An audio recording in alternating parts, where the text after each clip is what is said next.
கொஞ்சம் மனசு சார்ந்த சங்கடங்கள் ஏற்படுறதுக்கு வாய்ப்பு இருக்கு. நான் என்ன தப்பு பண்ணேன், என் குழந்தை கஷ்டப்படுறேன்னு, நீ தப்பு பண்ணதுனால தானே வருது.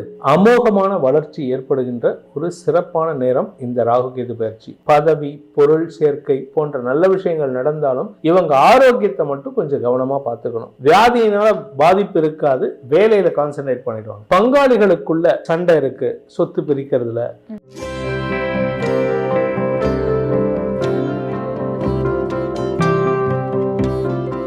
தனுசு ராசிக்கு இந்த ராகு கேது பெயர்ச்சி எப்படி அமைய போகுது? தனுசு ராசியை பொறுத்த வரைக்கும் 3ஆம் இடத்துல இருந்த சனி பகவான் 4ஆம் இடத்துக்கு போயிருக்காரு. 4ஆம் இடத்துல இருந்த ராகு இப்ப 3ஆம் இடத்துக்கு வராரு. அதே மாதிரி 10ஆம் இடத்துல இருந்த கேது 9ஆம் இடத்துக்கு போறாரு. அதாவது பாக்கியஸ்தானத்துக்கு கேது போகிறாரு. 3ஆம் உபஜயஸ்தானத்துக்கு ராகு வராரு. ராகு தனுசு ராசிக்கு 95% நல்லது பண்ணுவார். அதே மாதிரி 4ஆம் இடத்துக்கு போகிற சனி பகவான் இவங்களுக்கு உழைப்பை தரக்கூடிய வகையில் இருப்பார். நீண்ட நாட்களாக சொத்து வாங்காமல் இருக்கிறவங்களுக்கு சொத்து வாங்கிறதுக்கு உண்டான, வீடு வாங்கிறதுக்கு உண்டான, நிலம் வாங்கிறதுக்கு உண்டான முயற்சியில் வெற்றி அடைவார்கள். குறிப்பாக இந்த தனுசு ராசியில் பிறந்த விவசாயம் சார்ந்த தொழில் செய்கிறவங்க, நிலம் சார்ந்த தொழில் செய்பவர்களுக்கு அமோகமான வளர்ச்சி ஏற்படுகின்ற ஒரு சிறப்பான நேரம் இந்த ராகு கேது பயிற்சி. ராகு கேது பயிற்சி மட்டும் இல்லை, குரு பயிற்சியும் நல்லா இருக்கு, சனி பயிற்சியும் நல்லா இருக்கு. அப்ப கேட்கணும், நீங்க கேட்கணும், அப்ப ரிஷபத்துக்கு ஈக்குவலண்டா அப்படின்ட்டு இல்லை. ஏன் அது அப்படின்னா 9ஆம் இடத்துக்கு கேது போகிறதுனால சிலருக்கு, வெகு சிலருக்கு இது நான் வந்து நெகட்டிவான விஷயம், கொஞ்சம் கவனமா பார்த்து சொல்லணுங்கிறத வார்த்தை யோசிக்கிறேன். ஏன்னா 9ஆம் இடத்துக்கு கேது போகிறதுனால கொஞ்சம் வந்து அப்பா, தாத்தா, கொள்ளு தாத்தா இந்த வகையில் கொஞ்சம் மனசு சார்ந்த சங்கடங்கள் ஏற்படுறதுக்கு வாய்ப்பு இருக்குது. தந்தையுடைய ஆரோக்கியம் இல்லை தாத்தாவுடைய ஆரோக்கியம் கவலையை ஏற்படுத்தும், இல்லை அதுக்கு அடுத்த ஸ்டேஜ் போகிறதுக்கும் வாய்ப்புகள் இருக்குது. ஸோ அதனால் அவங்க அந்த ஒரு விஷயத்தில் மட்டும் கொஞ்சம் கவனமாக இருக்கணும். பாக்கியஸ்தானத்துக்கு கேது போகிறாரு, அதனால் வந்து இவங்களுக்கு வந்து குழந்தை பாக்கியம் அதெல்லாம் நடக்குமா அப்படின்னு கேட்டால் அதெல்லாம் நல்லது நடக்கிறதுக்கு உண்டான வாய்ப்பு இருந்தாலும், ஒரு குழந்தை வருதுன்னா இன்னொரு வயசானவங்க விடை பெறுவார்கள். ஸோ அது மட்டும் கொஞ்சம் கவனமாக இருக்கணும். அதே சமயம் குடும்பத்தில் இருக்கக்கூடிய சகோதர சகோதரிகளுக்கு திருமணத்தை நடத்தி வைக்கக்கூடிய வாய்ப்பு இவர்களுக்கு ஏற்படும். ஏன்னா இந்த குரு வந்து இப்போ வந்து 6ஆம் இடத்துலேருந்து 7ஆம் இடத்துக்கு போகிறாரு. 7ஆம் இடத்துலேருந்து 11ஆம் இடத்தை பார்க்குறாரு, ராசியை பார்க்குறாரு, 3ஆம் இடத்தை பார்க்குறாரு. இவங்க வாழ்க்கையில் ஒரு வெற்றியை தரக்கூடிய வாய்ப்புகள் ஏற்பட்டாலும் இவர்களால் அடுத்தவர்களுக்கு, குறிப்பாக இளைய சகோதரர்களுக்கு, தங்கைகளுக்கு, இவர்களுக்கெல்லாம் இவர்களால் திருமணம் நடத்தி வைக்கக்கூடிய வாய்ப்புகள் ஏற்படும். அதே சமயம் இவங்களுடைய குழந்தைகளுக்கும் நல்ல முன்னேற்றம் ஏற்படுறதுக்கு வாய்ப்பு இருக்குது. இந்த காலகட்டம்ங்கிறது வந்து பதவி, பொருள் சேர்க்கை போன்ற நல்ல விஷயங்கள் நடந்தாலும் இவங்க ஆரோக்கியத்தை மட்டும் கொஞ்சம் கவனமாக பார்த்துக்கணும். மற்ற ராசிக்காரங்களோட தனுசு ராசிக்கு 4ஆம் இடத்துக்கு சனி போகிறதுனால 2 விஷயம், வேலையை ஒழுங்காக பண்ணிட்டோம்னா, வேலையில் கான்சென்ட்ரேட் பண்ணிட்டோம்னா ஆரோக்கியத்தை கொஞ்சம் பேக் சீட்டில் போட்டுக்கலாம். இல்லை எனக்கு வியாதி, உடம்பு வலிக்குது, கால் வலிக்கிறது, காலில் அடிபட்டிருக்கு, நான் கட்டு போட்டுருக்கேன், நான் போக மாட்டேன், வேலைக்கு போக மாட்டேன்னா அது இன்னும் ஜாஸ்தி ஆகும். ஸோ வியாதியை கொண்டாடக்கூடாது. வியாதியை கொண்டாடி எனக்கு வந்து ஒன்றும் இல்லை, சாதாரண ஒரு சளிக்கே வந்து எனக்கு வந்து கொரோனா வந்துடுத்தோ, எனக்கு அது வந்துடுத்தோ, நான் வீட்டில் ரெஸ்ட் எடுக்கணும், நான் தனிமைப்படுத்திக்கிறேன், நான் ரெஸ்ட் எடுக்கிறேன் அப்படின்ட்டு போனாங்கன்னா அது கன்ஃபார்ம் ஆகும். ஸோ வியாதி கன்ஃபார்ம் ஆகிறதுக்கு வாய்ப்புகள் இருக்குது. இல்லை சார் எனக்கு ஐம் ஹேல் அண்ட் ஹெல்த்தி, அதை பற்றி கவலைப்பட வேண்டாம் அப்படின்னு கொஞ்சம் சுறுசுறுப்பாக மனோதைரியத்தோடு செயல்பட்டாங்கன்னா வியாதியினால பாதிப்பு இருக்காது, வேலையில கான்சென்ட்ரேட் பண்ணிடுவாங்க. ஸோ அவங்களுடைய professional growth will be higher. So professional growth நல்லா இருக்கும், ஆரோக்கியம் பெருசாக பாதிப்பு இருக்காது, உடம்புல அசௌகரியம் இருக்கும். ஏன்னா ராசியை சனி பார்க்க போறார் 4ஆம் இடத்துலேருந்து. உடல் சோர்வு இருந்தாலும் அதனால வியாதி வராது, வேலையில கான்சென்ட்ரேட் பண்ணோம். சில பேர்த்துக்கு பார்த்தீங்கன்னா வேலை விஷயமாக கான்சென்ட்ரேட் பண்ணினா கூட உடம்பு ரீதியாக சில சங்கடம் வந்தாலும் கொஞ்சம் ரெஸ்ட் எடுக்க வேண்டியது இருக்கும். ஆனாலும் வியாதிக்கு தீர்வு கிடைக்கிறதுக்கு வாய்ப்புகள் ஏற்படும். ஏன்னா 4ஆம் இடத்துலேருந்து 6ஆம் இடத்தை சனி பார்க்க போறாரு. ஏன்னா குரு 6ஆம் இடத்துலேருந்து 7ஆம் இடத்துக்கு போறாரு. ஸோ அதனால உடம்புல இருக்கிற மருத்துவ ரீதியான தேவைகள் பூர்த்தி ஆகும். உடம்புல ரொம்ப நாளாக எனக்கு வந்து கல்லீரல் ப்ராப்ளம் இருக்குது, இல்லை வீசிங் ப்ராப்ளம் இருக்குது, ஹார்ட்டில் ப்ராப்ளம் இருக்குது அப்படின்னா அந்த ஹார்ட் ப்ராப்ளத்துக்கெல்லாம் மருத்துவ ரீதியான உதவிகள் கிடைக்கக்கூடிய வாய்ப்பு இருக்கு. ஏன்னா குரு 7ஆம் இடத்துலேருந்து ராசியை பார்க்குறாரு. ஸோ உங்ககிட்ட இருக்கிற வியாதிக்கு தீர்வு கிடைக்கணும். அப்போதான் நீங்கள் மறுபடியும் பழைய புத்துணர்ச்சியோட உட்கார முடியும். ஸோ அந்த ஒரு அமைப்பு இப்போ இருக்கிறதுனால உங்களுக்கு கஷ்டங்கள் கூட லாபகரமாக மாறக்கூடிய வாய்ப்பு ஏற்படும். மூத்த சகோதரர்களால் வெற்றிகள் உதவிகள் கிடைக்கக்கூடிய யோகமான நேரம் இது. பங்காளிகளுக்குள்ள சண்டை இருக்கு, சொத்து பிரிக்கிறதுல, பூர்வீக சொத்து பிரிக்கிறதுல, இல்லை எங்கள் அண்ணன் தம்பிக்குள்ளே சண்டை இருக்கு. நிறைய பேர் வராங்க என்கிட்ட, சார் எங்கள் அண்ணன் என்கிட்ட சொத்து ஏமாத்திட்டான் சார், 10 லட்ச ரூபாய்க்கு விற்கிறேன்னு சொல்லிட்டு அதை கிட்டத்தட்ட ஒரு 1 கோடிக்கு வித்துட்டார் சார், எனக்கு 20 லட்சம் தான் சொன்னார், பாதி தான் கொடுத்தாரு அப்படின்ட்டு. அந்த மாதிரிலாம் இருக்குது. ஆனால் அந்த மாதிரி தவறுகள் பண்ணாமல் இருக்கணும். ஏன்னா சனி அங்கே 4ஆம் இடத்துல இருக்கார். அடுத்து 5ஆம் இடத்துக்கு போகும்போது பூர்வ புண்ணிய சனி உங்களுடைய 2ஆம் இடத்தை பார்க்கும் பொழுது உங்கள் குடும்பத்தில் பாதிப்புகளை வரும்.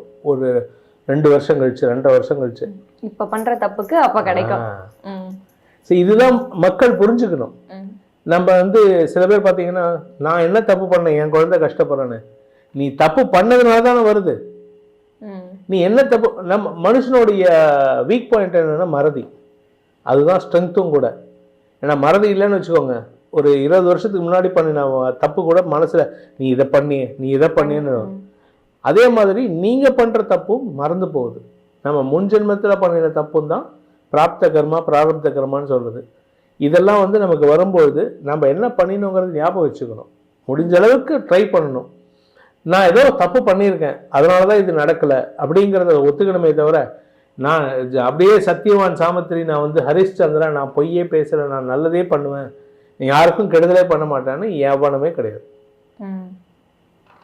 800 கோடி மக்கள் அப்ராக்சிமேட்டாக உலகத்தில் இருக்காங்கன்னா 800 கோடி மக்களும் ஏதாவது ஒரு தப்பு பண்ணிட்டு தான் இருக்காங்க. அதில் நாட் ஈவன் 1%. ஏன்னா அது அந்த நல்லது பண்ணுறவங்க சில சன்னியாசிகள், ரிஷிமார்கள், குருமார்கள்லாம் தப்பு பண்ண மாட்டாங்க. அது நெக்லிஜிபிள் அமௌண்ட். ஸோ அதனால் இந்த தனுசு ராசியை பொறுத்த வரைக்கும் இந்த ஒரு விஷயத்தில் மட்டும் நான் என்ன பண்ணக்கூடாதோ அதை பண்ண மாட்டேங்கிற வைராகியத்தை வச்சுக்கிட்டாங்கன்னா அடுத்து வரக்கூடிய சனிப்பயிற்சியும் நன்மைகளை தரக்கூடிய வகையில் இருக்குது. ஸோ இப்போ இருக்கிற சிச்சுவேஷன் ராகு கேது அப்படின்னு பார்த்தா, கேது மட்டும்தான் கொஞ்சம் சங்கடப்படுத்துவார். ராகு நல்லதை மட்டும்தான் கொடுப்பாரு. வழக்கு சார்ந்த விஷயங்கள் இவங்களுக்கு வெற்றியை தரும். எப்போவோ ஒரு 10 வருஷத்துக்கு முன்னாடி போட்டிருப்பாங்க யாரோ வழக்கு, இவங்களோட பூர்வீக சொத்துல ஒரு கிரவுண்டு எடுத்திருப்பாங்க, இவங்க கேஸ் போட்டிருப்பாங்க. இப்போ கோர்ட் தீர்ப்பு இவங்களுக்கு சாதகமாக வரும். இல்லை இவங்க முன்னோர்கள் போட்ட கேஸாக இருக்கும். தாத்தா போட்டிருப்பாரு 80 வருஷத்துக்கு முன்னாடி, 80 வருஷமாக கோர்ட்டு கேஸில் போயிட்டே இருக்கும், வாய்தா மேலே வாய்தா வந்துட்டு இருக்கும். ஏன்னா எனக்கு தெரிஞ்சு எங்கள் குடும்பத்துலேயும் அந்த மாதிரி நடந்திருக்கு. ஸோ அந்த வாய்தாலாம் போயிட்டு 60 வருஷம் 70 வருஷம் கேஸ் நடந்து கோர்ட்டே ஜட்ஜே ஒரு 100 ஜட்ஜு மாறி இருப்பாங்க. அந்த கோர்ட்டு ரெஜிஸ்ட்ரார் சொல்லுவார், இதுக்கெல்லாம் கேஸ் ஏன்டா போடுறீங்க அப்படின்ட்டு. ஏன்னா அவங்களுக்கு வேணும்ட்டு பேர்டன் ஏற்றுறது இதெல்லாம். அந்த கேஸ்லாம் கூட உங்களுக்கு சாதகமாக மாறக்கூடிய வாய்ப்புகள் இருக்குது. நீங்கள் அதுவும் குறிப்பாக இந்த தனுசு ராசியில் பிறந்த பேச்சை தொழிலாக கொண்ட அரசியல் துறை சார்ந்தவர்கள், ஏதாவது வட்டம், மாவட்டம், செயல் அந்த மாதிரி இருக்கிறவங்க, அப்படி இல்லை அப்படின்னா வழக்கறிஞராக இருக்கிறவங்க, இந்த மாதிரி ட்ரிபியூனலில் ஒர்க் பண்ணுறவங்க, இவர்களுக்கெல்லாம் இவங்க பேசுகிற வார்த்தைக்கு வெற்றிகள் கிடைக்கக்கூடிய ஒரு சிறப்பான நேரமாக இருக்குது. ஸோ ராகு 95% நல்ல பலனை கொடுக்குறாரு, கேது 75% கொடுக்குறாரு. அதுக்கு உண்டான எதிர்வினை என்னங்கிறத கேளுங்க, நான் சொல்கிறேன். நீங்களே சொல்லிடுங்க சார், இந்த ராசிக்கான எதிர்வினை என்னவா இருக்க போகுது? எதிர்வினை அப்படின்னு சொன்னால் குறிப்பாக குடும்பம் சார்ந்ததாக ஜாஸ்தி இருக்கும். நீங்கள் ப்ரொஃபஷனல் ஃப்ரண்ட்டில் you will be successful.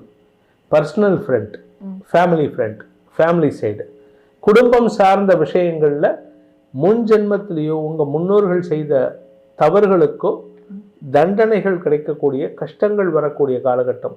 So அதனால் குழந்தைகளுக்கு உடம்பு சரியில்லையா, டாக்டர்கிட்ட போகிறது ஒன்று, அதை தவிர தெய்வ வழிபாடு செய்கிறதும் முக்கியம். சில பேர் வீட்டில் பார்த்தீங்கன்னா ரொம்ப வருஷமாக இந்த பித்ருக்களுக்கு பித்ரு கடன் செலுத்தாமல் இருப்பாங்க. இந்த தர்ப்பணம் பண்ணுறது, திதி கொடுக்காமல் இருக்கிறது. கேட்டால் எங்களுக்குலாம் அதெல்லாம் தெரியாது சார்.